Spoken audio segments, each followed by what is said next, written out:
Okay. Thank you very much. When you coming home? Sometime. Sometime. That's helpful. Okay. I don't know. Find All right. share. I love you. Love you too. Thank you. Okay. Scoot. Thank you.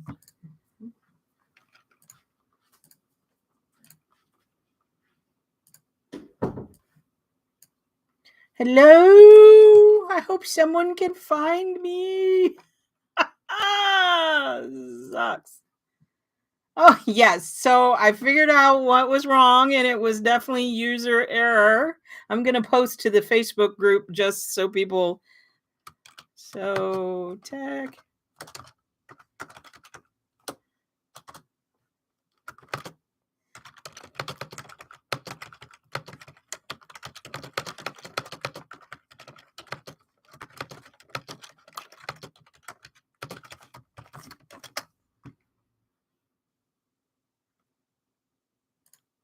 Okay, I posted it to the Facebook group. So, what happened is as I was trying to tell you, hello, I'm Barbara Benson. We're gonna try to do this again. As I was trying to tell y'all, I was in a bit of a hurry, and I sat down with just seconds to spare. And what happens when I turn on YouTube? Every single time it asks me, I have to grant permission for it to use my webcam and my microphone. And I just went go. And apparently it had defaulted to this, which is my gaming headset, which is not plugged in and not charged. And it was trying to use this for the microphone. And obviously, since it wasn't plugged in and not charged, that wasn't going to work out. And there's literally no way, once the stream has started, for me to tell it to use a different microphone. Like, that doesn't exist. That's what I was going through. I got on the phone. My husband couldn't help me, and I got on the phone with my son, who is over at a friend's house soldering things. And the only thing I could do is shut down. I tried, because I went up and there's a little drop down in the Firefox navigation that shows the permissions I've granted, and I clicked the little X thinking I could just shut down the mic and I would have the opportunity to re-grant permissions, but no, it just blanked out. And that's why I was frozen, because it also blanked out the video. And then the only way to redo those permissions is to restart a live, and you cannot go back into a live that you've already shut down. So I know how to knit. I do not know how to do this kind of technology stuff. Oh, excellent. Not only your RSB design, you got the notification. YouTube picks and chooses who it sends notifications to. I'm excited. So we've got Knit Eco Chic and Debbie and RSB Design. Hi, Cindy. Hello, Tina. Oh, happy day. Hello, Mark the bass player. Yes, I am back. This, you know what? This is the perfect thing to happen on the last live stream of the year. So I just have to not. I need to let myself know that it would have been better for me to take the extra 45 seconds to actually pay attention to what I was doing and actually start at like 7:01 than waste 20 minutes trying to troubleshoot. So there's that. Hello, Arnetta. Hello, Velvet. Ho, ho, ho. Yes, tech support level 2 was my son, but he was off site. So I mean, I tried to make do with tech support level 1, but it did not. It did not. I had to escalate. I had to put in a ticket and escalate the issue. Every day is a learning day, but the annoying thing is, as soon as I learn something that like this, YouTube changes how it works. Because I used to be able to do this I had a separate piece of software called OBS that made it so I can share screen and I could do a lot of really interesting and fun things. And I cannot get YouTube to talk to it anymore. It won't. And that's why I used to use a better camera, and it will not talk to my camera anymore, my iPhone anymore. So it's annoying and frustrating. So welcome back to everybody. Thank you so much for joining me here. Once again, I have left the advertising on, but selected that I get to manually insert the mid-roll stuff. So hopefully I can, because last time what happened is like, now would be a good time to insert a mid-roll ad. And I was like, or maybe not. And I clicked no. So I just kept clicking no when it wanted me to insert an ad. So maybe that's my workaround for that. Okay, we have an actual knitting question, which I'm very excited about. Oh, do I have any online classes? Have I ever thought about a knit design class? How to design my style of color work shawls or maybe chunky lace? Yay, thumbs up. Oh, laundry in the dryer. You rock. Gold star for you, Jennifer. I hope that Elizabeth comes back. She was the very first person here. I hope that she gets to come back and it didn't mess it up too badly for her. Okay, Velvet Plains. I have considered doing online classes, but you just saw exactly how technologically savvy I am. And whenever I actually start thinking seriously about doing online classes, I assume that you're meaning not like the live kind, but the kind that you can watch at your own leisure. I get bogged down in the logistics of it. I start looking at all of the different platforms that you can use to sell online courses, and it's like which one's the right one and which one's got a marketplace, and it just snowballs. And then figuring out how much to put in it, and then even if I figured, how much time is it going to take me to create this class, and then based on how much time it takes me to create this class, how much is reasonable to charge for this class, and hit that sweet spot between what is reasonable to expect people to pay and what is going to fairly compensate me for my time. And it just turns into this whole thing. And I have never gotten online courses off the ground. I do not anticipate, at least not in the spring of 2025, to that to be something that's going to happen, because we will be, when my son is a senior in high school, and when he graduates from high school in the spring, we will be moving over the summer, and it's going to be a really big move. And so I don't anticipate, pretty much I think that I'm going to have to start packing in like January, and I'll be spending like January to May packing, because it's going to be a multi-state kind of move situation. So I don't anticipate being able to have the time to give it, but online courses have always been on my back burner. I just have never done it. Hello, Stitch Itch. Okay, see, online education space, it is overwhelming. Now, the thing is though, the system I use for my website is PayHip. And last year, PayHip actually introduced the ability to put online courses on PayHip. So more likely than not, I am just going to throw the I got to make decision out the window and be like, hey, I'm going to do what's easy. Which is a distinct possibility. But then again, I got to learn how to navigate the PayHip structure with being able to offer courses. Now, I have done like Zoom-based courses through different yarn stores, and also through Interweave when Interweave still existed. And I've done like those like one time, like, and they're not recorded, but like the pay and own it kind of thing I have not done. Yay, Elizabeth. You can visit me next Thanksgiving. I will not be in Florida next Thanksgiving, I'm afraid. We will definitely be moving. So, and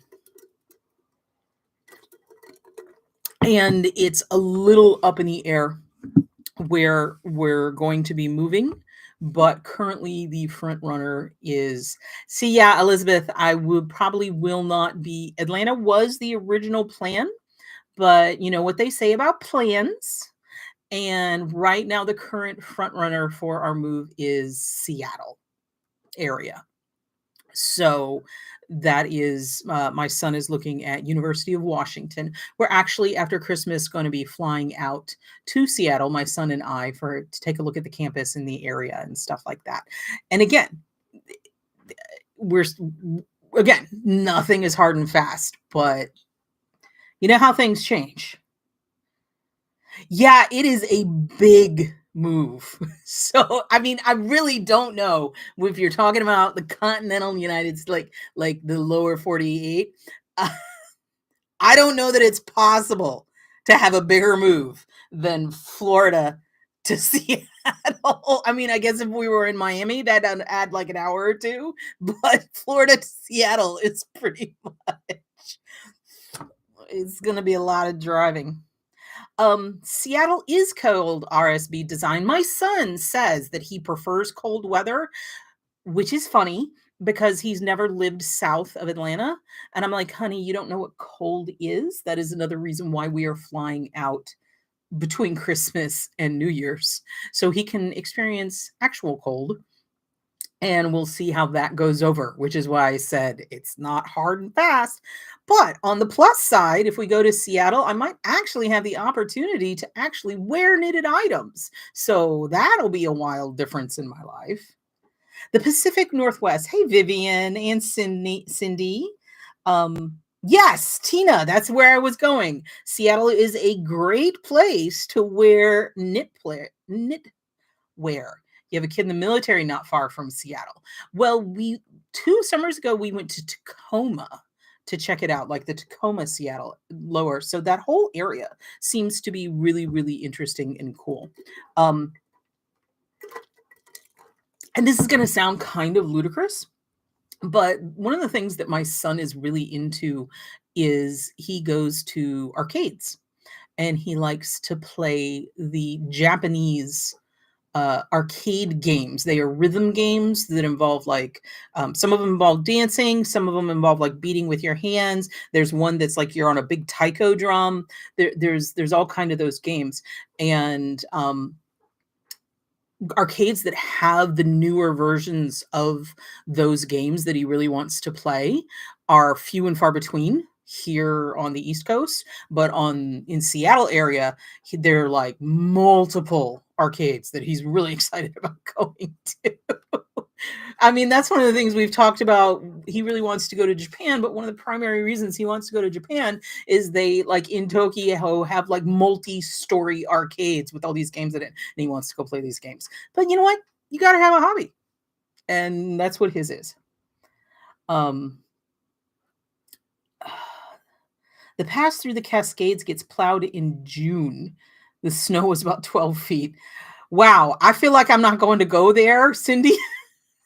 I'm going to stay on the coast. My understanding is the coast is a little more temperate than the interior. I know it's, but you know, I grew up in southern Indiana, so I am not a stranger to cold. I also lived in the suburbs of Chicago when I first graduated from college, and during college, I did an internship in New York suburbs, and so I've experienced like the coldest of the colds. I mean, it doesn't get a whole, I know there are colder areas, but it doesn't get a whole lot colder than Chicago. And with the lake effect wind and everything, it's really, really cold. So I know cold. I've been cold. I went to college in Indiana for a little while. So I've been there with cold. You lived in Seattle for 20 years. Very cool. West Seattle. I will look into West Seattle. I have been looking at a lot of online information about it, trying to figure out what to do, and that's another reason why we're going up. We're going to look at neighborhoods. This curl right here is really just being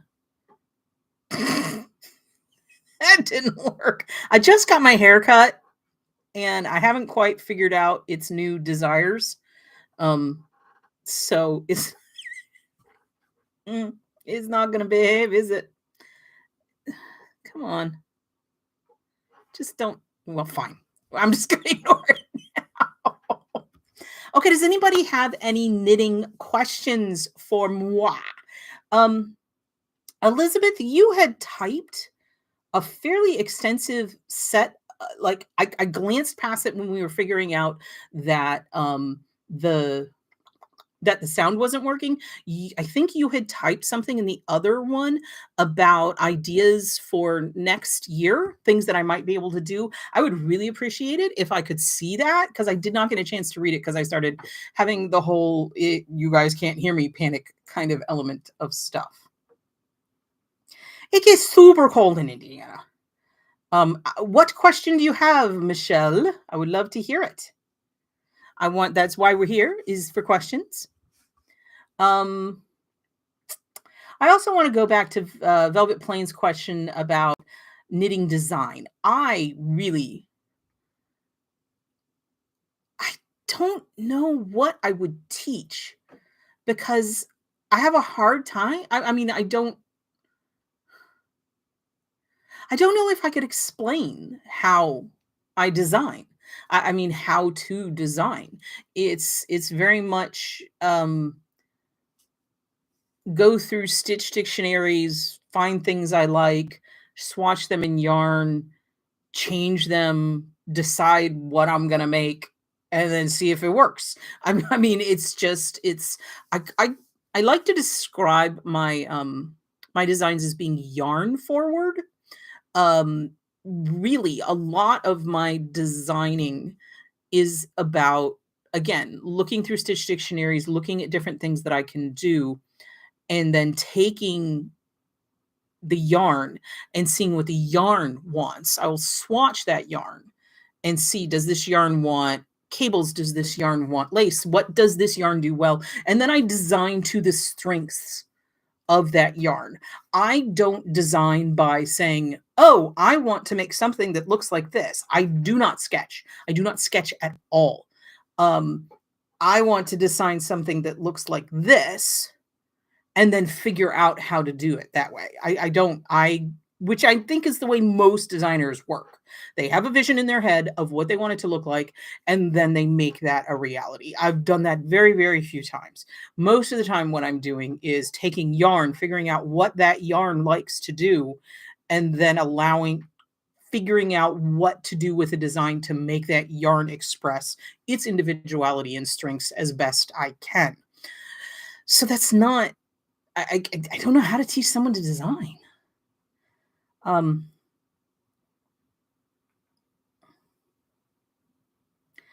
Revisit videos with added update.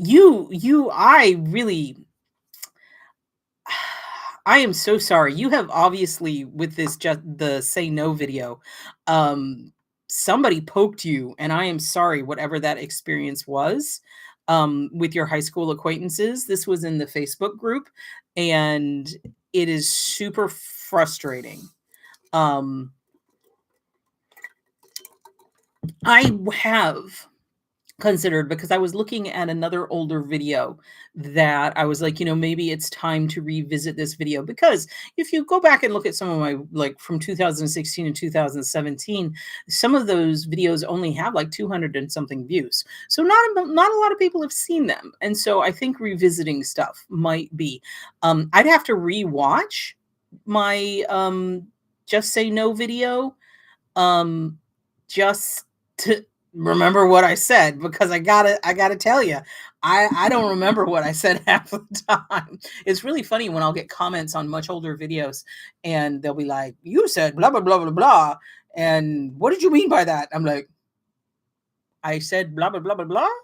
I have no idea, and I have to go back and rewatch the video to figure out what I said because once it's out of my brain, once I've downloaded that information, I don't have to store it anymore. I can just leave it alone.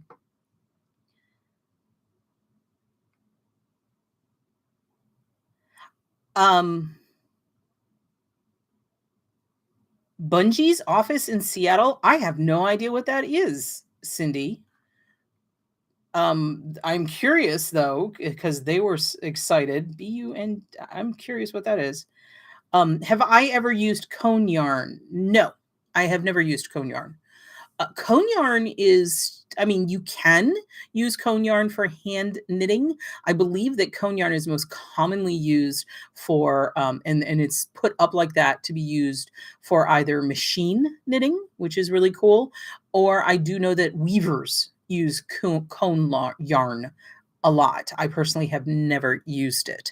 I do know that cone yarn, because of how it's typically used, cone yarn is sometimes left with the spinning oils on it.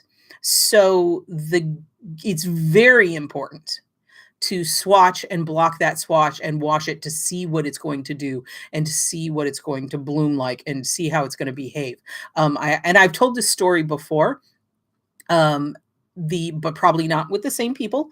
The I had a friend in my knitting group who got the cone yarn. She ordered it from Italy because she was able to get cashmere very inexpensively.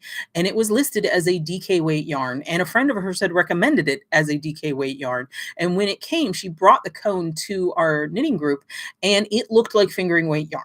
If I had put it on a, a a wraps per inch tool, it would have read as a, a fingering weight yarn.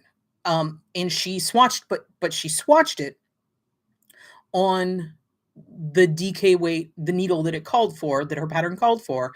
And when she blocked it, it pulled all those spinning oils off it and it bloomed. It just went poof, and it was a DK weight yarn. It just didn't look like a DK weight yarn. So if you are doing cone knitting, just be aware that the tightness of how it's spun and how it's put on the cone and everything, especially for hand knitting, don't like look at it and go, well, this is supposed to be this weight and it looks like this weight.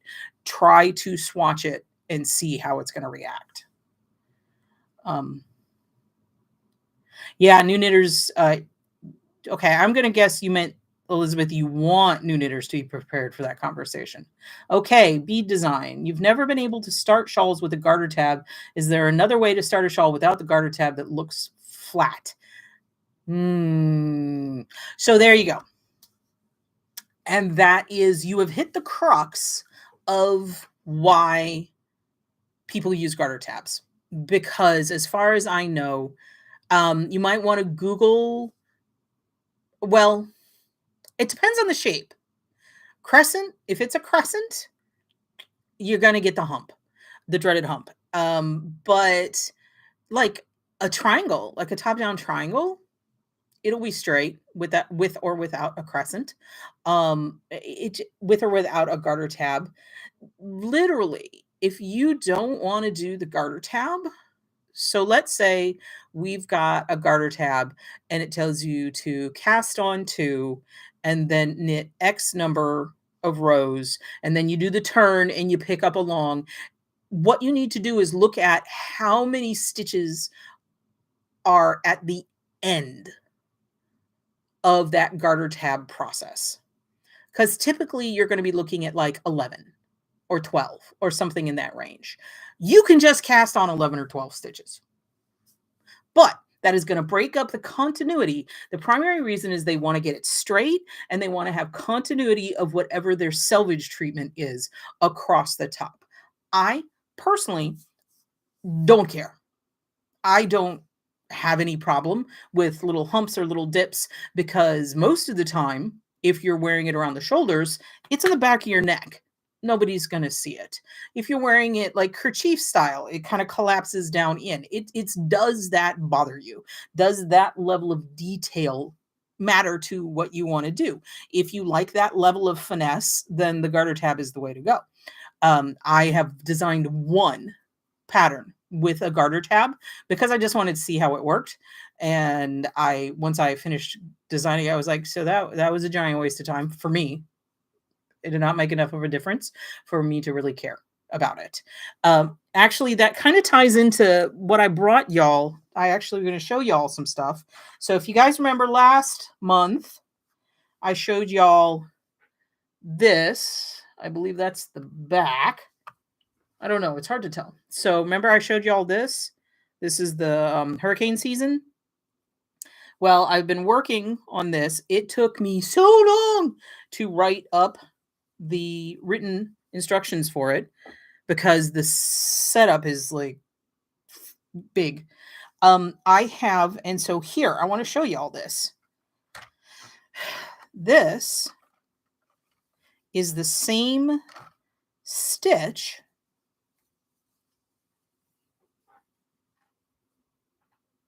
in a crescent. And you can see how that looks, right? And there is no garter tab here. That was just, I think the cast on was like 7 or more. I'd have to figure it out. But you can see that this is what my edge treatment looks like. These big eyelets. But you can see when we get to the center, that edge treatment goes away. That edge treatment gets interrupted and then it picks back up. So for someone who was designing this, who would want these giant holes, my eyelet edge, my big old eyelet edge, to continue, right? You would do the garter tab so that you could have those holes there. And then here is the same stitch pattern. Got to make sure I've got the right and the wrong side on a top-down triangle. And again, it's straight across the top, but you can see the eyelet edge is interrupted because I did not do a garter tab. So if that bothered you, that would be garter tab time. But I think it's kind of cool. If you're on my Instagram, you saw this. So this is the triangle one.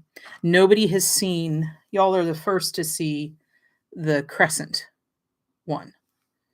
I keep on picking it up and not knowing which side is the right side and which, oh, this is the right side. Because this is what the wrong side looks like. So they're very similar.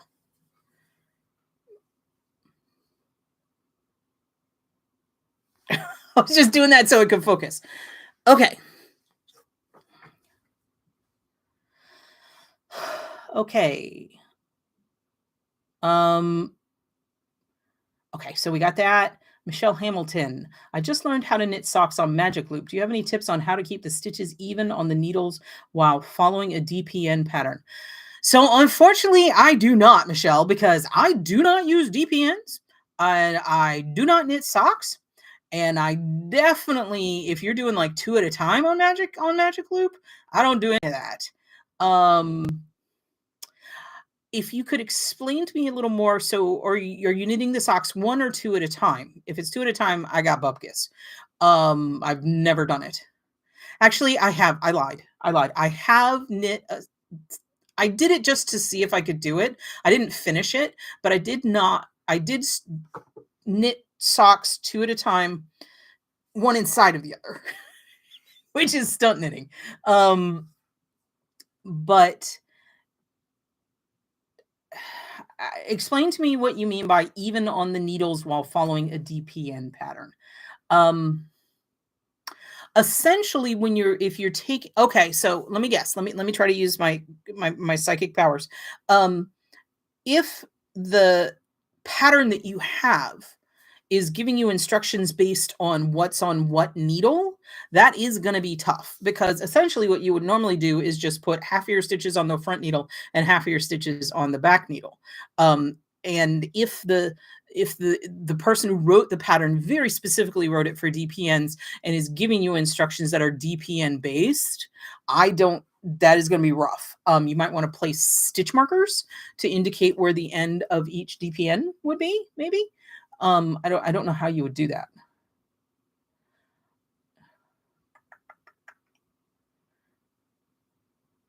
Do I have any plans for, Arnetta asked me, do I have any plans for new shawl next year? Well, hopefully next year we will be releasing hurricane season. And then, yeah, I'll probably be knitting more shawls. I have 0 plans. I will have to find the yarn and see where it takes me. But the last yarn that I accepted for collaboration was with Miss Babs for Cabbages and Kings here. I haven't, because I knew things were going to start getting a little weird and busy with the move. I haven't been accepting any collaborations or seeking out any collaborations. So anything I do will be made out of yarn that I bought myself. So, and like these, like this is um stash yarn to knit these little guys. I literally have no idea what this yarn is. I'm pretty sure it's a sock yarn, and I think it's got some nylon in it. But these both came out of like leftover balls, and I don't know what it is. Um, and I can't do that for like full size patterns. This is a baby pattern. Hey, Susan, I'm so glad you found me. I'm glad you found me again. But yes, there will be new shawls. Is there any kind of new shawl you would like to see, Arnetta? When you were ready to do the Kitchener stitch for the toes, my yarn was on the middle of the needle, not the end. I maneuvered, but I think maneuvering is the only solution, Michelle, I'm afraid. But again, I'm not a sock knitter. In the middle of needle, not the end. Yeah, you'll just have to like slip things, and that's okay. Linda, I don't like garter tabs. I don't know if in all my discussion of garter tabs I made it clear that I don't like garter tabs. I mean, I don't mind them, but I think they're more effort than I think they take more effort than they bring to the party. I'm glad you like the shawl, RS Bead. You like the crescent better, for you at least? See, and that's actually the idea. I don't think you were here last month when I showed. Did you see the first one? Did you see the first one, Susan? This is the side to side asymmetrical version. And this is the only one that I did full size. So I made this one full size. This is a single skein of Malabrigo Ultimate Sock. It was going to be a second sock cowl, but I decided that I wanted to make an actual shawl out of it. So this one is the full size one, and I talked about it in the last live.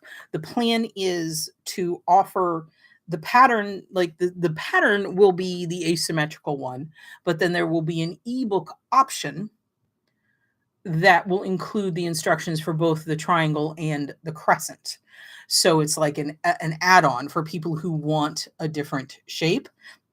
And what I'll do is it'll probably be, it's $7 for a shawl, and I'm thinking maybe $4 a piece for the other two sizes. So it's going to be $15 for like the ebook, and then you have 3 shawls. And I can't really justify taking it lower than $4 because like the only thing that I'm not doing is really the full-on photo shoot photography, and I'm not knitting a full-size shawl.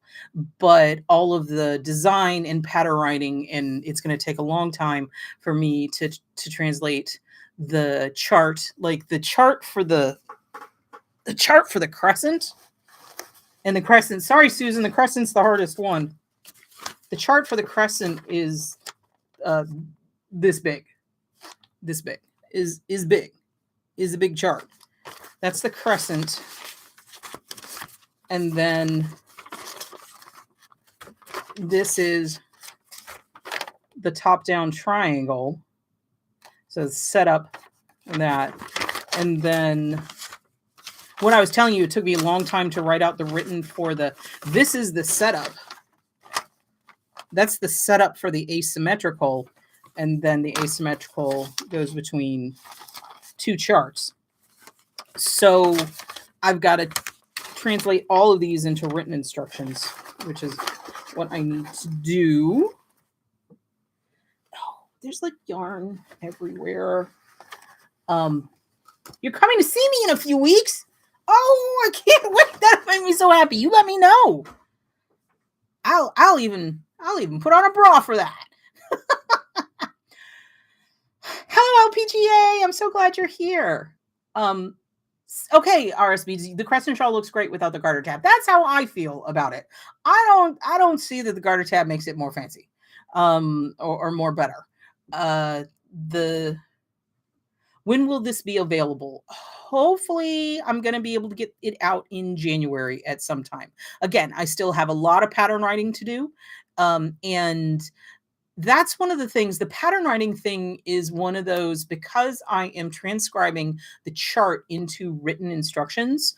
That's one of those things that I have to be highly, highly focused. Nobody can interrupt me, and I can only do it for a certain amount of time before my brain starts melting and I start making a lot of mistakes. And then it's not like I can sit there and force myself to write, to transcribe written from a chart for like 8 hours a day. I can't do it. It hits the point where I'm making so many mistakes that there's just, and the thing is I'll be doing it and I'm very focused, and then someone, either tech support 1 or tech support 2, will come in and just start talking to me, and as soon as they start talking to me, it breaks, and then I can't really get back to where I was. So January is my hope. I got to con my mom into being a model, um, and we'll get it done. So Jennifer, could that pattern be knitted as a rectangle shawl? Yes, you could definitely knit it as a rectangle shawl. That would frankly be the easiest thing to do, especially if you don't want to work it on a bias. You just cast on the number of stitches you want, and that's the width, and you go. I will not be put, but the problem with that, and the problem with rectangles, is the whole point of this pattern is I'm going to have all the information in it, that, like, so the crescent one, the pink one you saw, that's a DK one. The other two are fingering weight. You could knit this in worsted. It is very flexible. You just got to change your needle size, because it's a knit till you run out of yarn. And since these are, so the side to side starts little and just gets bigger and bigger and bigger. And then the triangle starts at that top center and gets bigger and bigger and bigger. The crescent starts at the top center and gets bigger and bigger and bigger. So it's just knit until it's the size you want. With a rectangle, you have to choose at the beginning, how wide do I want this to be? And what weight your yarn is going to be very, very, I can't just say cast on this number of stitches, because what happens is, if it's just, okay, cast on this number of stitches, and if you do it in fingering weight, it's going to be this wide, and if you do it in worsted weight, it's going to be this wide, and if it's in bulky, there's, you, it's not a just knit till you want to run out of yarn kind of situation, because of how rectangular shawls grow. So I can't really integrate a rectangle into this concept that I'm doing. But yes, I could definitely design, and actually I could design one on the bias too, but again, it's going to be a fixed size and it's not going to be flexible. Okay. And you are knitting your socks one at a time. Okay, Michelle. But I think, did I hit what you were talking about? I'm a fan of all kinds of shawls too. I gotta say though, rectangles are my favorite to wear. Okay, yay! So stitch markers. Yeah, because stitch markers, like if it says put X number of stitches on this needle and X number of stitches on this needle and X number, you can just designate, this is needle 1, this is needle 2. You might even want to use different different colors or different styles of stitch markers, so that you don't get them confused. Usually, Susan usually doesn't like pointy triangles. A lot of people don't like pointy triangles. I had it once described to me by someone who's like, nope, don't like pointy triangles. I don't like a giant arrow pointing at my butt. I'm like, valid, entirely valid. But small triangles, like if you just did it with one skein of fingering weight, a lot of people like wearing them, what they call bandito style, bandit style, like around the neck with the point in the front.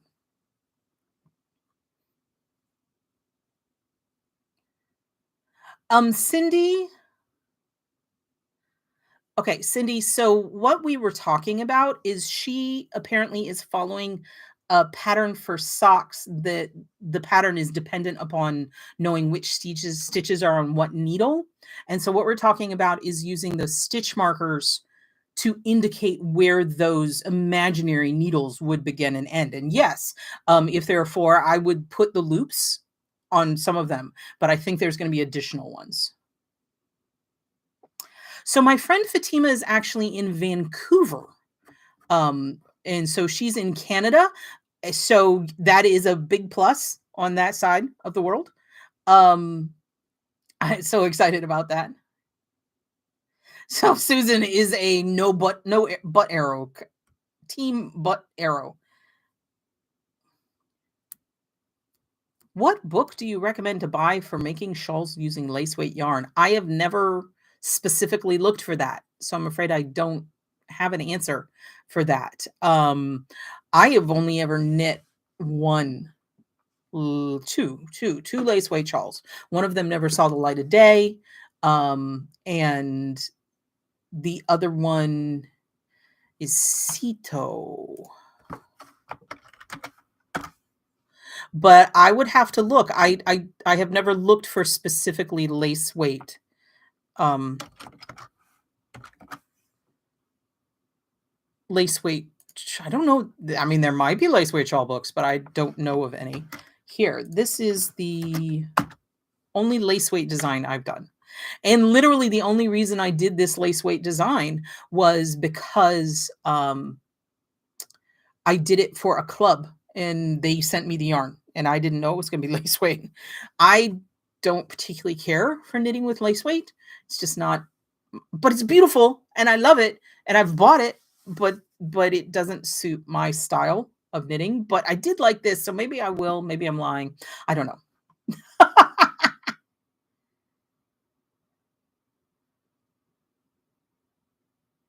Jennifer, I can just use your great stitch method. I don't know what that that's not clicking for me, Jennifer, but yay. I'm glad to be helpful. Yes, if I move to Seattle, I can wear all the bandito style shawls.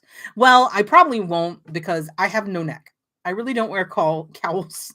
When I like long rectangles because I can in big ones because I can get it away from my neck. I have like zero neck. Like this distance is like very, very, very short. Um, to the point that oh, my swatch method. Oh, excellent. Yes, swatching is always good. Um, so one day I was sick. And I was sick to the point that my throat hurt really, really bad. And it had been hurting for quite a while. So I was so sick that I decided to go to my doctor. And I went to my doctor. And he's like, he opens up. I'm like, ah. And he looks in my throat. And he's like, oh, you have this. And we'll give you this medicine. He goes, and he just looks at me. And he goes, you know what? I want you to go get tested for sleep apnea. And I had no complaints. Like I had not complained. No, my husband had never complained about my snoring. I had nothing to make me think that I had sleep apnea. I was like, what? He goes, well, you have a stumpy neck, a very small throat opening, and you still have your tonsils. I am willing to bet you have sleep apnea. And I'm like, stumpy neck? I have a medically diagnosed stumpy neck? But apparently I have a very short neck. And actually, I did have severe sleep apnea. So I got all the testing done and I got my CPAP. And I can remember the first time I used my CPAP and I went to bed. And when I woke up, it was morning. And I could not in my memory ever remember going to bed and then waking up in it being morning. I'm like, what is this freakish occurrence? I don't understand how this works because I thought it was normal to take an hour to an hour and a half to fall asleep and to wake up 3 to 4 times every night and get up, wander around a little bit. I mean, that's just the way I had always functioned. So I was like, this is weird. But so I don't wear cowls or the bandito style very much because I have a medically diagnosed stumpy neck. And Adina. Yeah, actually best doctor I've ever had. He was a really, really great guy. But he was very blunt. I went in for hip pain once and he had me lay on my back and he was taking my leg and like, pushing my knee to my chest to try to figure out what, and it turns out I had bursitis. Um, but he like pushed it there and he did this and then he did this and he just doing this. And I was like, what are we doing? He's like, oh, I figured it out like 5 minutes ago. You're just really bendy and I wanted to see how much you bend. Like, stop it. Because he was like, most people's legs don't go this far. And he thought it was amusing. So apparently I'm extra bendy. But I don't have any of those connective tissue. I don't have like Ehlers-Danlos or anything like that. I just have really mobile hips because like no other part of me is super bendy, just my hips. Oh, you will take my CPAP when you pry it from my cold dead fingers. I love my CPAP. The first CPAP, I went on it for like 2 years with it saying it has exceeded its engine life. So my insurance company paid for me to get a second CPAP, but the first CPAP still works. So I still have the first CPAP and I'll take it on my trip. So I use it as my travel CPAP. But yeah, no, I need my CPAP. I can't sleep without it. So I don't really nap because I don't want to get it all figured out.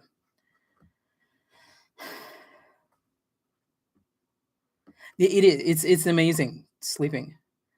I don't think I'm double jointed. It's just my hips. Like, okay, like I know that people like sit crisscross applesauce and all that kind of stuff.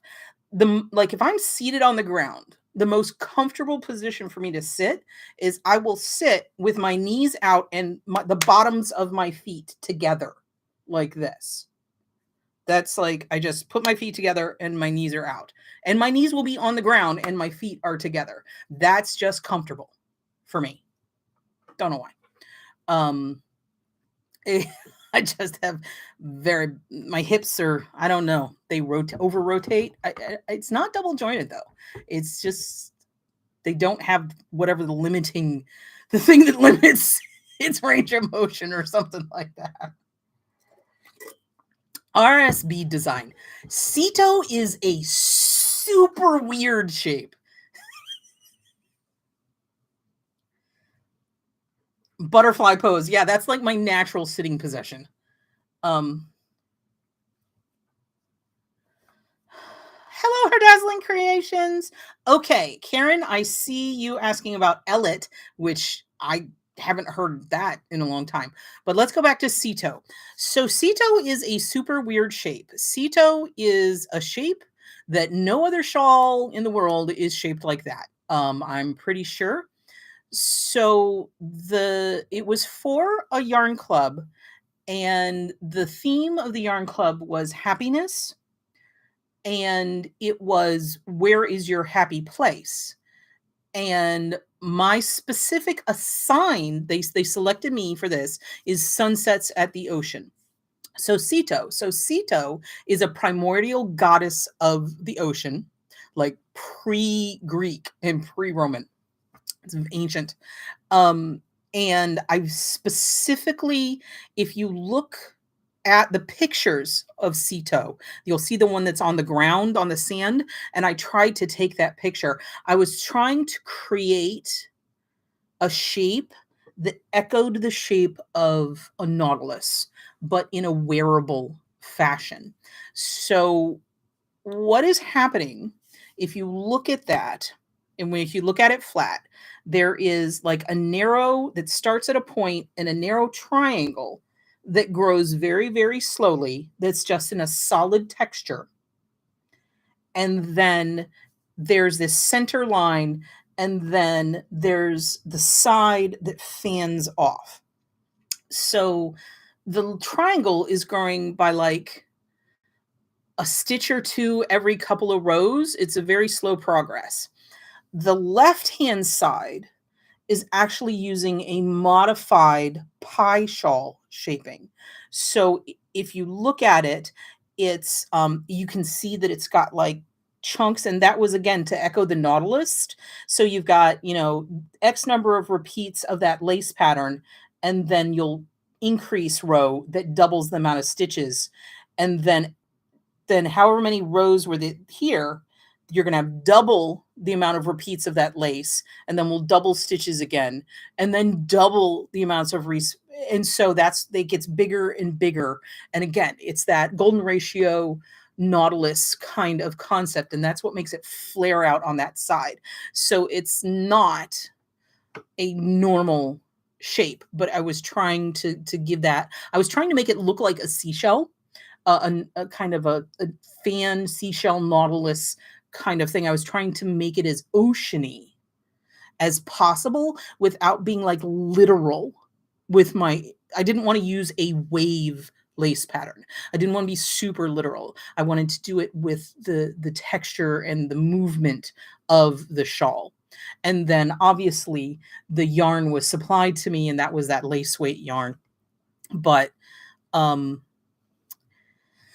so what shape is it? It is the shape that it is. I have never seen anything else like it, and I have no intention of designing anything in that shape again because it was very custom to this particular piece.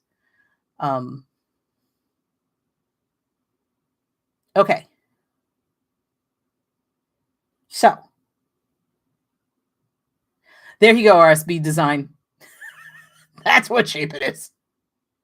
Hey, Robin, you're not late. You're just on time. You actually are probably good you came late because I really messed it up at the beginning. So Ellet, you know what? I'm literally going to have to look at Ellet again. So Ellet is a pattern that it is a third-party pattern. And if you don't, I'm okay. I apologize if you already know what a third-party pattern is. But assuming that at least one person doesn't know, so I'm going to explain it. So what a third-party pattern is, I'm trying to find because it's not on my website because I do not own the rights to that pattern. That is something I did with Manos del Uruguay, which is really, really nice yarn. I'm trying to find it, but I don't know when I did it. I'm just gonna Google. Like, I don't know why it's named Ellet. They named it.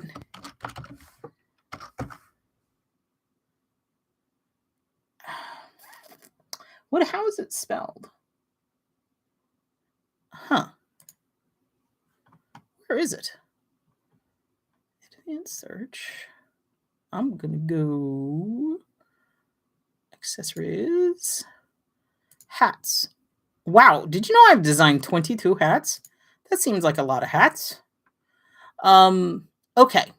So what it is Ellet is, I've done several for Manos de Uruguay, and what it is that the yarn company is going to make a collection. And what they do is they send out a mood board and they send out a call for proposals to designers who can get on a list to receive this call. And then the designer makes a they say what kind of yarn they want and what the inspiration is and blah, blah, blah, blah, blah, blah, blah.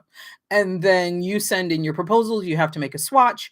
Normally you have to do a sketch, which I hate sketching.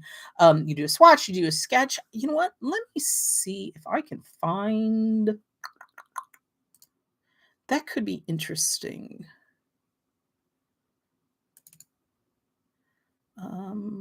Manos.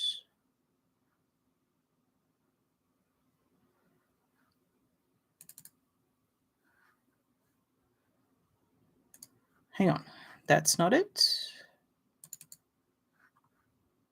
That's not it. That's not it. That's not it. When did I propose this?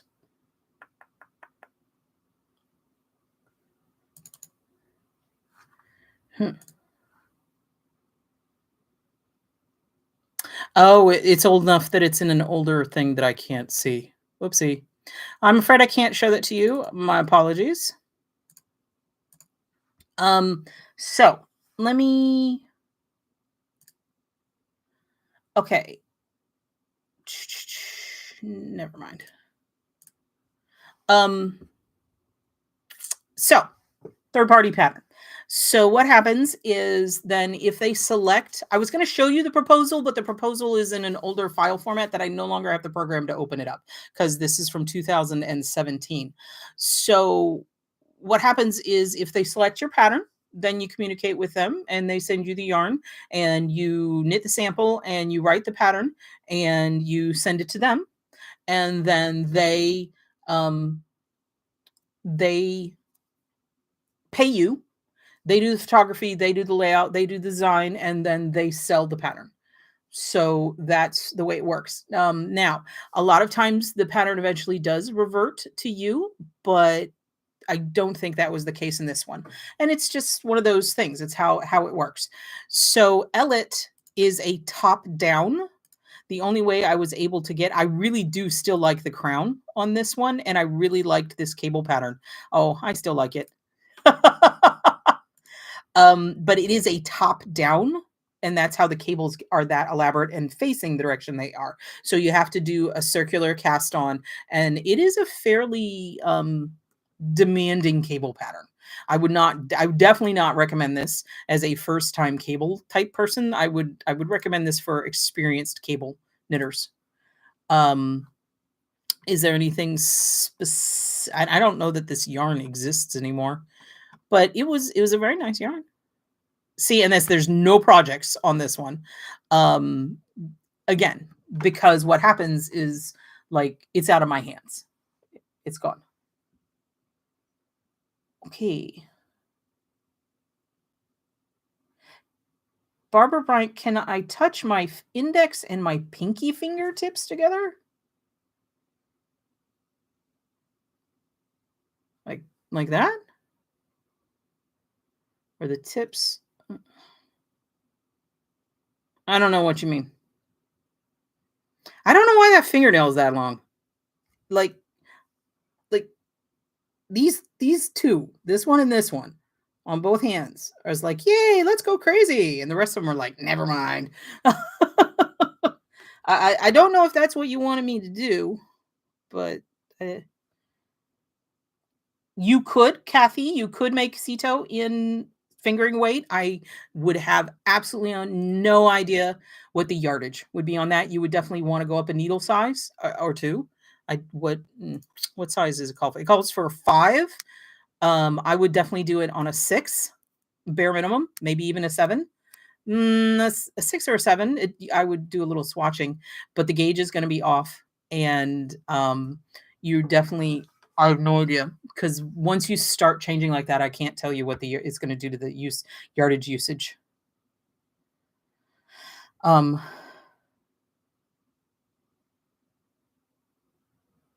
you started knitting in January of this year and still have not made a hat. If you don't have any urge to make a hat, don't make a hat. Literally, the very first and only garment, like top that I have ever made, I made like last year. I don't, or maybe the year I've made one, and it took me like 10 years. You just knit what you like to knit. You kind of touch those. You know what? We're all built weird, aren't we?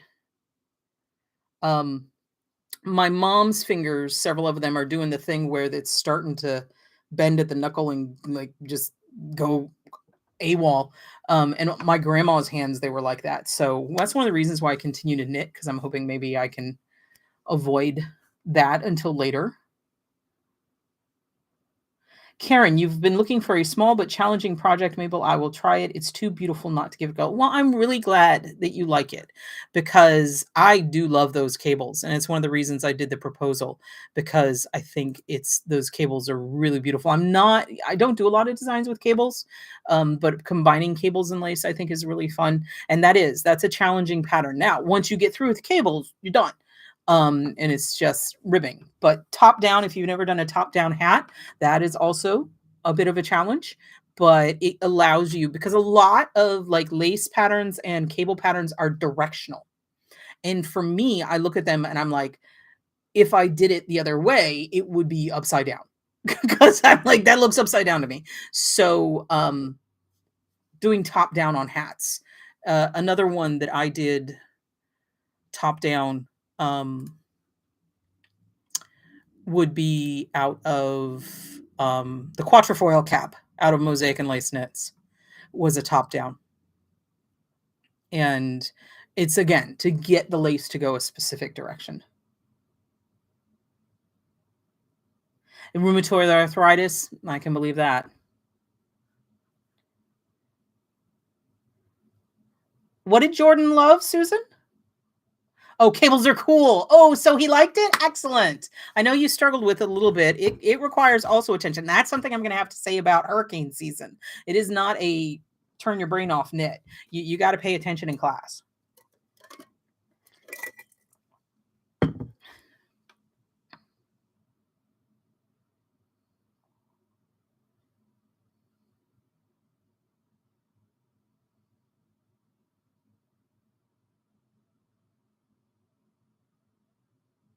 And Dina Cole, you like the hat from my book? Which book and which hat? Because there are multiple hats in my books, and that's where a lot of my hats are.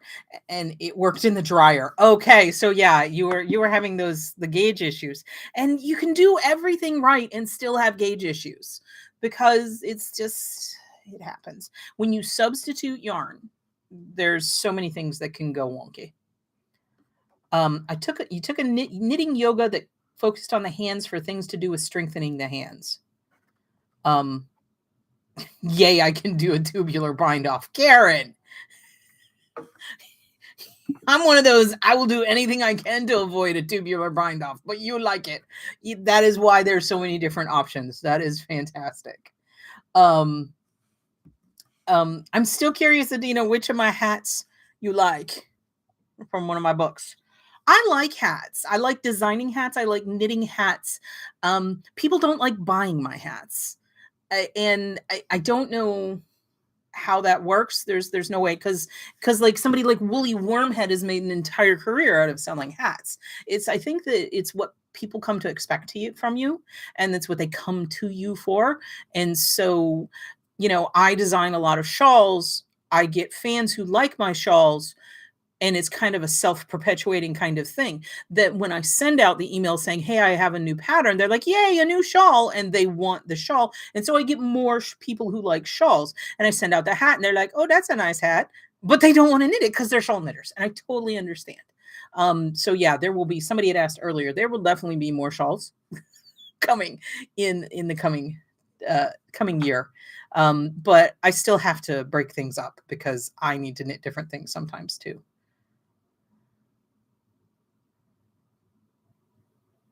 Yes, I do have a bulky yarn book that's Big Yarn Beautiful Lace Knits, because they wouldn't let me name it I Like Big Yarn and I Cannot Lie, because they're no fun.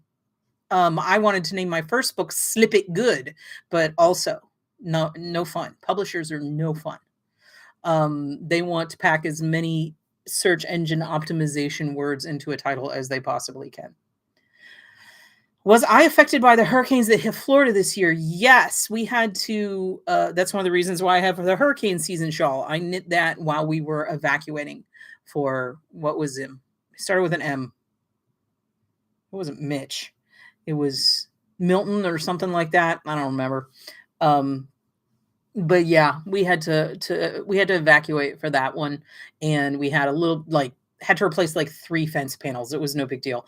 We are in it's really kind of wild because we are in zone like D, and my mother is in zone A, and I can walk to her house in 5 minutes, 8 minutes, but she is directly on the creek, on Philippi Creek, and I am not. I don't have a fence house on the water. I have a house that's just in the middle of a neighborhood, and there's no water anywhere, and none of my neighbors have big trees. And so we just had to have the fence repaired in a couple spots, and we were out of power for a long time. We did lose a fairly substantial amount of money, I guess you would say, in food loss, because we had an absolutely full freezer. I have a chest freezer in my garage, and it was full of food, including like crab legs and steak. And because my sister has this thing where she likes to buy crab legs when they're on sale, but she doesn't have a big enough freezer, so they live in my house. And then she moves to Arizona, and then I got crab legs. But Who knows how that works out? And we lost a lot of stuff out of our fridge. So that was probably our biggest loss, was the food that we lost. Um, the fish survived. I I have immortal fish. I don't know how they survived. I mean, I dropped food things in there for them, but it wasn't, their power wasn't running for days, and they were just fine. They're like, whatever, it's no big deal. Milton, there you go. Typing is good for hand and finger strength. Also played the flute. Oh, a weird sparrowgrass hat. Oh, I'm so glad you like that one. So insurance coverage. Woohoo. You know, okay. So here's the thing. Insurance coverage. I 100%, yes, we have insurance, and yes, FEMA, if you can document that you lost a substantial, like, food and everything, if your power's off for example, they'll reimburse you for that. Um, we considered that, but in the end, um, we could take the hit. I mean, it wasn't fun, and I didn't like losing that value, but it wasn't going to, like, make us unable to eat at any time in the future, and there's a limited amount of FEMA funds in areas, and we decided not to make a FEMA claim because we can take the hit. It's I would rather the money that would have come to me for that food to go to someone who has literally spent the last 6 months with a blue tarp for a roof, because I know someone who has a blue tarp and has had a blue tarp since, like, Ian, and because they're fighting with FEMA. So I'm not gonna that's just the choice we made. It's not a choice that everyone can make. We feel privileged that we were able to make that choice, but I'm not gonna take that just because it's available. It's just a choice. So, yeah, you can, and definitely, if that is something that would significant blow to you or something that you need, I highly would encourage anyone who's in that position with FEMA to get that money, but we chose not to. Just my choice. Adina, I'm so excited that you like the sparrowgrass hat. I really liked that hat as well. It is also an example in that book of the huge range of what qualifies as bulky weight yarn, because that is technically a bulky yarn, but it's very much on the thinner side of what's in the book, up to like Rasta and everything like that. The reason why it's called the sparrowgrass hat is because I looked at it, and the little tops I think they look like asparagus spears, but I thought asparagus hat would be a very, very silly name for a hat. So I went and I looked up, and sparrowgrass is actually another term. I can't remember exactly who calls it that, but that's another term for asparagus is sparrowgrass. So I like that. And it's got a lot of twisted stitches, which I don't normally do. I really like that hat. And I am glad you like that hat. I like the way I integrated the ribbing into the pattern, and it's got a neat crown, and it's a happy hat. I love hats. What I love about hats is the crowns, is creating and customizing that crown, and sometimes it takes a lot of time and effort to get it to integrate particularly well. The sparrowgrass hat actually has a crown construction very similar to the crown construction in Cables Are Cool, Susan, in that you have the two panels that one stops shorter than the other, and that's how I get the pattern to go to the top. Oh, RS Beads Designs. Yeah, that's not necessary, but thank you. That's not necessary to say. Um,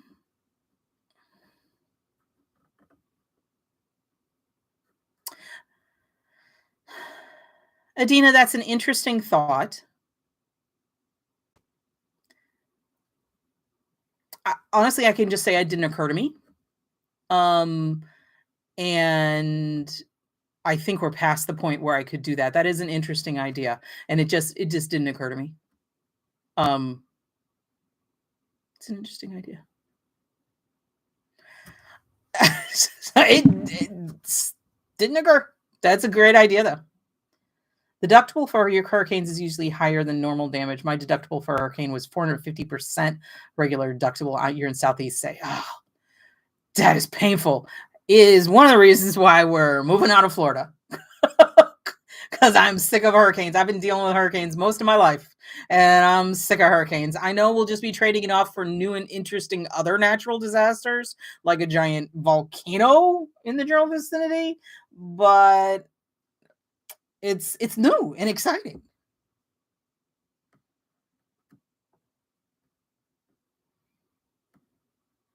Your favorite vegetable, asparagus. I don't even like asparagus, but I liked that it looked like asparagus.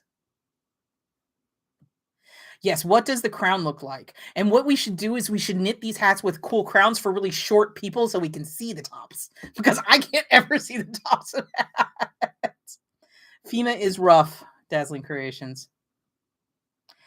I have not, Robin. I have not tried Addy Rocket Squares, Robin, but Susan is in the chat, and Susan has been knitting for a very long time, up to and including owning a yarn store. And when the Addy Rockets came out, she systematically got rid of, replaced all of the needles that she uses with the Addy Rocket Square. There's her preferred needle now. So she might pop in or not, but I know a lot of people who really like the Addy Rocket Square. They really like the way that it helps their hands and the way that they knit, and they're lightweight. So I just haven't played with them. Probably should. They are a little blunt for me. I like really pointy needles because of the type of knitting I do. So they just never spoke to me because they don't really have good points on them.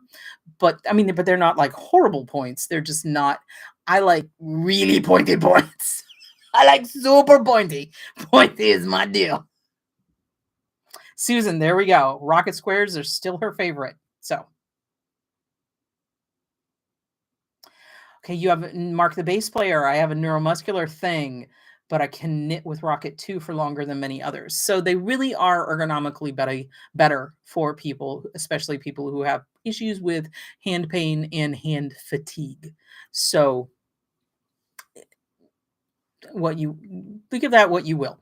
I will say that if I were to get them, I would probably be buying the fixed ones, because I'm not a huge fan personally of the Addy interchangeable click system. I just don't like it. It's not for me. A lot of people really love it. It's not my thing. So, but then again, I really don't do a lot of interchangeables. I literally have multiple interchangeables in my that have been on the same cable forever, and they're in my storage strip because I just don't ever take them off. Because interchangeables, the way that I knit, they untwist, which makes you think I would like the rockets, but I just the clicks, but I don't. What do you knit with, Barbara, that is very pointy? So I predominantly knit with Chagu lace needles and Hayahayas. Hayahayas are really pointy, and the Chagu lace are really pretty pointy. The pointiest needles I have ever dealt with are the Hayahaya flyers. This is it's the equivalent of the flexi flips. Ow! I just stuck my finger on it. These things are the pointiest needles I have ever seen. Like, these are too pointy for me. If you push with your finger at all, you are going to end up bleeding. They are so pointy. And so these are they're not flexi flips. These are the Haya flyers. What is that? Felt like a burr, but it came off, so it wasn't. Okay. Yeah, Karen, you're right. You got to get to needles. Is it really one of my lives if we don't talk about needles?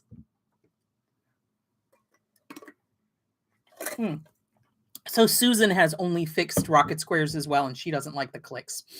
The issue I have with the clicks is the length of the clicking mechanism. It just makes the needle an awkward shape. The joins are fine. It's just that extra long bit. This bit is like instead of it stopping here, it's like this long. This taper bit is just too long for me. It bugs me. Adina, after trying almost every interchangeable needle, I've decided never to buy them again. Yes.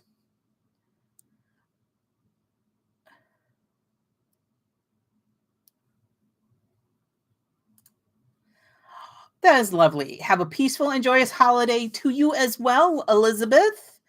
I hope everybody is going to have a lovely, lovely time of year, regardless of whatever you celebrate. Um, and if you get to spend a lot of time with the ones you love, that is fantastic. If you get to spend a lot of time holed up by yourself watching your favorite show and knitting and maybe drinking a hot toddy, also awesome. Whatever brings you comfort and joy, I hope that is what you get during this time where most of us typically get to have a little time to ourselves away from work obligations, I guess is what I'm going to say. Carbones. I do like the carbones. Again, I wish they were pointy. The small diameter carbones, I love the needle tips. But with the carbones, as they get bigger, and they when they get up into like 5, 6, 7s, the tip gets blunter. And that bugs me. I like the pointy, but I do love the carbones. They're really, really nice needles. And I like the Lantern Moon ebony ones. Those are absolutely gorgeous. There's so many beautiful needles out there. Robin, you use the squares all the time. It's whatever works for you. That is why there are so many needles, because they have specialized like needs and functions. You do not know. If you're a loose knitter, you do not need pointier. I'm a very tight knitter, and that is a lot of why I need pointy pointy needles. Oh my goodness. Y'all, it just occurred to me. I leaned back. I saw my light stick. I got tickets to the Stray Kids concert. I'm going to go to another K-pop concert. It's not till next summer, but I'm so excited. I'm so excited. I get to go see the Stray Kids. They're awesome. And actually, this one, my husband is going to go with me because he likes their music. I've listened to it enough. He's like, yeah, I'll go to that one. He wouldn't go to the one in Atlanta with me, but he's like, yeah, we'll go to that one. I'm like, you do not know how expensive this is going to be, but I'm so excited. So I got to do that. I don't know. Back in the day when I was young, the whole getting concert tickets involved a lot of either actually physically sitting in lines or multiple phone call kind of situations. But nowadays getting concert tickets is all about sitting on the internet and being ready and like I signed up for the pre-sale where you got to give them your email and they got to do this and then you're ready, and they're like, so they went on sale at 11, but you could get into the lobby at 10:30, and I got on there and at like 10:20 whatever I started hitting refresh, and I had to be sitting there and waiting, and then it let me into the lobby and it's like, you are 6,000ths in order or whatever, and it's you're just so much, it's like stress. Hey, Jenna HK, you went to Miss Babs for cabbages and king sets. They only have one. Where can I see color suggestions? Um, well, you can look at the other color options of sets that she has, but I don't really have any like official suggestions. Um, if you go to where the cabbages and if you go to the Yowza mini sets of 6, I just looked at it and it says they have 2 in stock. So, but you only need one. The other kit sets she has, and if you go and you watch my Cabbage and Kings video, I talk about it a bit, like these ones, here.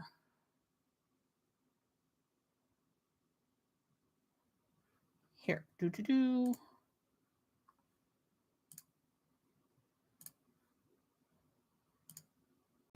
Oh, there we go.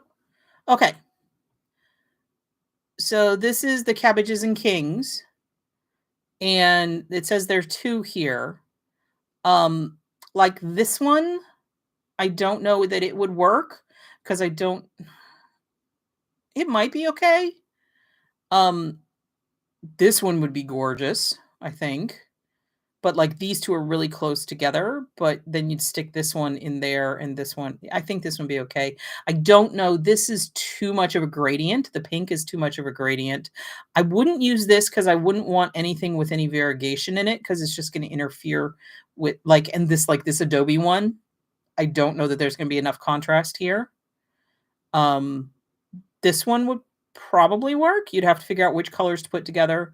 Night Wash would probably work. This sea teal, questionable because of how close these are to each other. Same here for this one. This one would work and it'd be fantastic. Gibson Girl again has this speckle might be okay. So this one would be fine. This End Papers one is beautiful. And this is a real subtle one. This one would be beautiful. So that's what she has as far as sets go. And I think that or you can just go and pick out your own colors. You just go to the DK, Yowza Minis, and you just go and pick your own out. I love that one. Okay, this is going to get dangerous. And you just pick out the colors you want. I'm going to stop sharing because that's going to get super dangerous.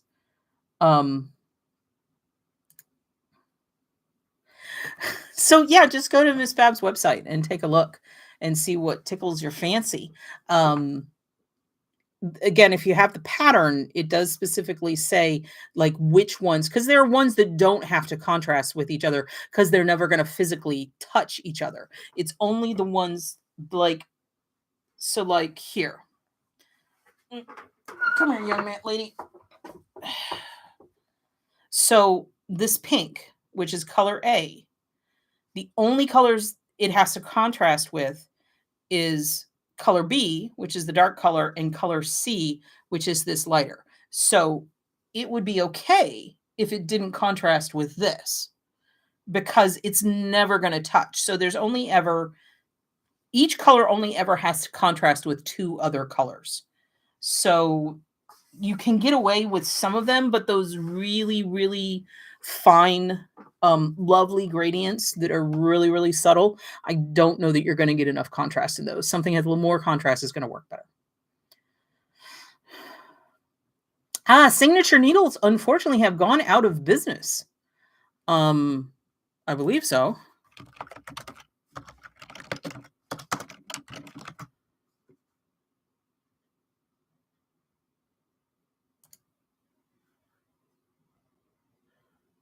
Yeah, Signature's needles ours went out of business, unfortunately. Their last day of business was March 18th, 2024.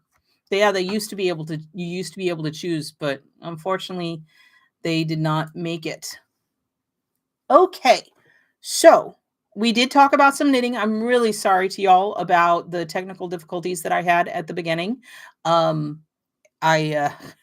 I was just in a hurry and I pushed the wrong button. And then I pushed every other button that I could possibly push and it didn't fix it. So we had to do the old turned it off and turned it back on again. And I really appreciate y'all following me over to the second done. I hope that y'all have a wonderful and lovely end of year.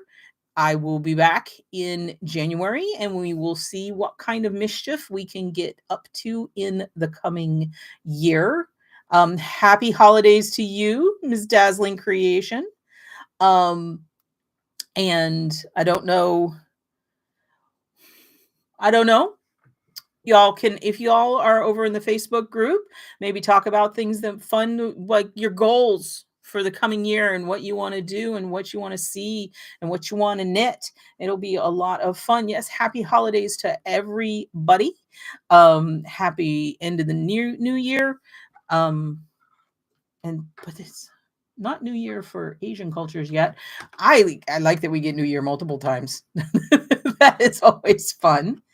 Um, and again, thank you all. It has been quite the year. 2024 will go down in the record books. 2025 is going to be super exciting for me personally. Starting with mosaic knitting. Mosaic knitting it. You can do it, Adina. It is not hard. So starting in 2025, we will start off with my 25th wedding anniversary. And then my son, who just turned 18, will be graduating from high school. Then we will be moving somewhere. And then my husband will be celebrating his 60th birthday. And my brother will have his 25th wedding anniversary. And then my brother will be celebrating his 50th birthday. So it's going to be an exciting year. 2025 is going to have it going on.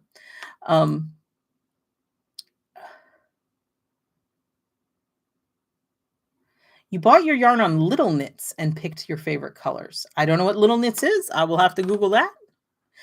There's so many great places to get yarn. I love all yarns. Okay. So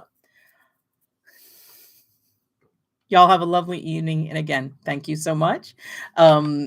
If you ever have any questions when we're not doing live, you can always ask in the comments of any video or at the Facebook channel or on my Instagram or wherever you find me. Okay. Okay.